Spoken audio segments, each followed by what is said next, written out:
No, is the swift answer to that. There were three, unless there were more down the bottom there. One of the greatest battles I've ever fought is just to remain in this place, you know, which is rightfully mine. You know, because commodity culture wanted it, because it's worth a lot of money.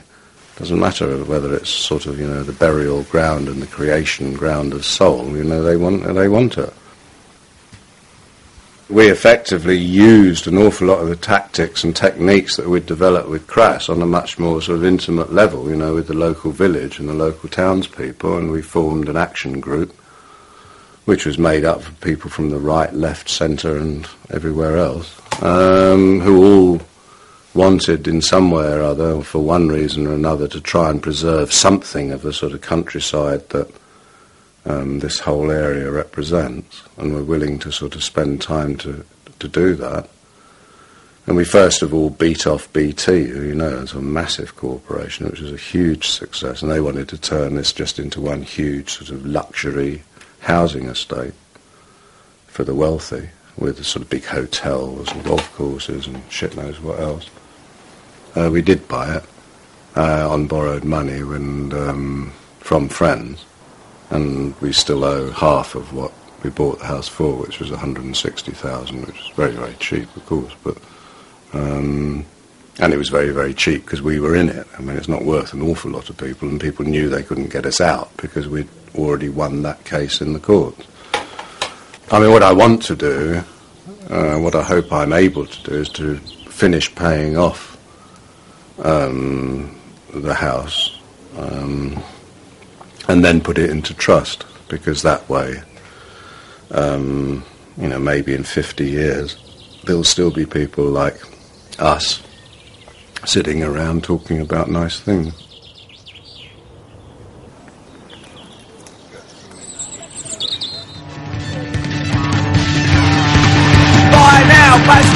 Buy now, say hello, convince all to your life, to enter traverse paradise and transient dignity. A lovely colour consulting meetings, watching church and tasting wine, similar things that money can buy. Rush content, plastic crap, my life might be worth more than that. Black glass can own, jumping spray, I'm no baker, but I'm saying, lust on to our wood, this race. Oh, happy days! The sort of Norwich store show up for Chelsea for the Steve, did you hear that David Beckham was wearing a Crass t-shirt? Yes, I did. Designed by Jean-Paul Gaultier. At that time I didn't really think anything. It was just like, well, that kind of stuff. People have been selling Crass merchandise for like years, and I've not bothered about it, so why should I bother about it now, you know? And I didn't. But it's only recently that since I've had numerous people coming to me and saying loads of Crass stuff is being sold on the internet. And there's a bloody clock with a Crass symbol on it, that or Eve Libertine with the flag from the Freedom 5000 thing. Buy a clock, you can buy, you know, obviously t-shirts, little coasters, tea towels and shit like this, and all of that money is going somewhere, and I don't know where the fucking hell it's going, so I just want to try and stop that. It seemed very ironic that, you know, probably one of the wealthiest non-landed gentry, or well, certainly he must be one of the wealthiest people in this country, was wearing a Crass t-shirt. And then I just forgot about it. I mean, I did sort of think of following it up by maybe doing a t-shirt with him on it, wearing a Crass t-shirt.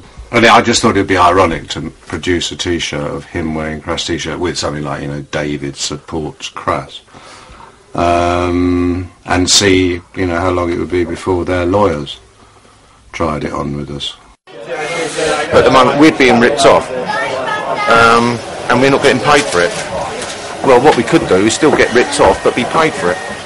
You know, this is the year 2006 now, it's not 1981 or whatever. The world has changed, and it's... And what do you mean by that?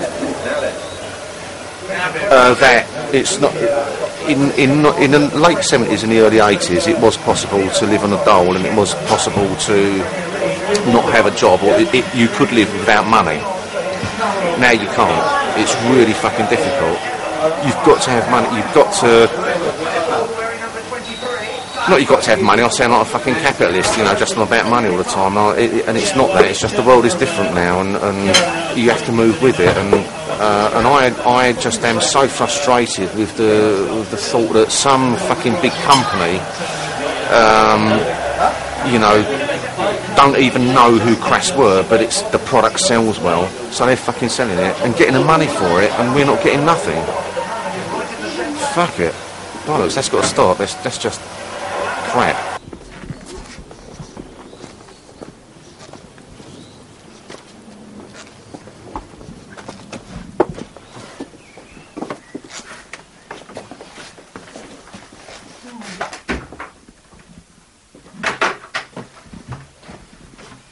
That's it. The old rehearsal room. And there's an old drum skin with a Crass symbol on it. The only bit remaining.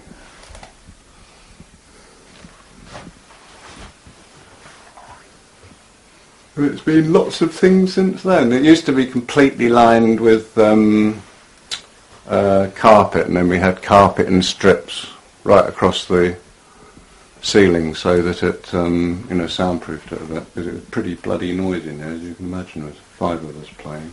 But, yeah.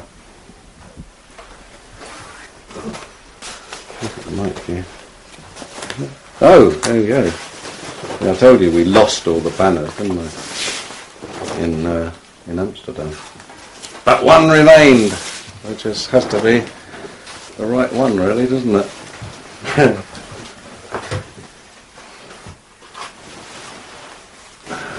yeah, there you go. I should be doing "There is no force but yourself," all right? Yeah. Oh, yeah. The one remainder. Now, an old Remo head. Whoa!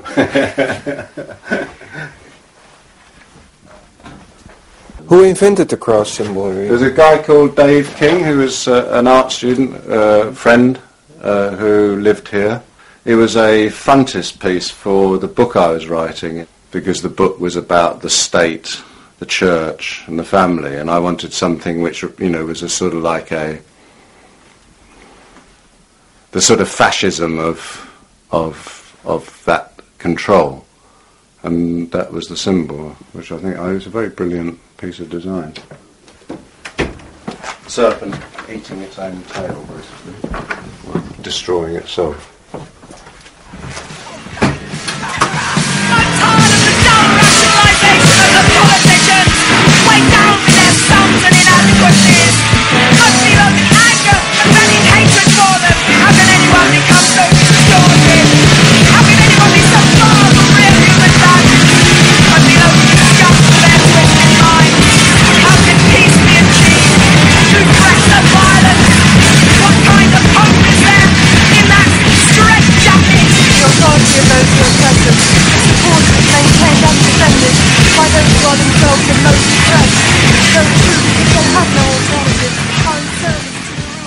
How exactly was Crass socially and politically active? How direct?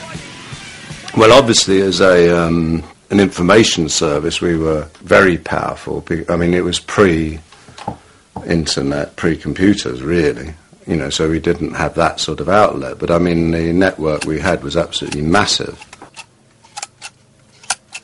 Our own involvements were, well, varied from sort of soft edge stuff like graffiti campaigns, which were very, very carefully done, militaristically done, graffitiing the central part of the underground network in London.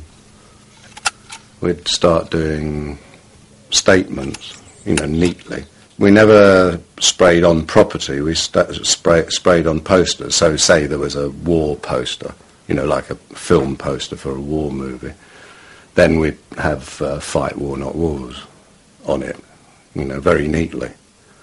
And we had this policy of being very neat, so that it was sort of couldn't really be complained about as vandalism. Not because I object to vandalism necessarily, but because it seemed a way in which we might be able to attract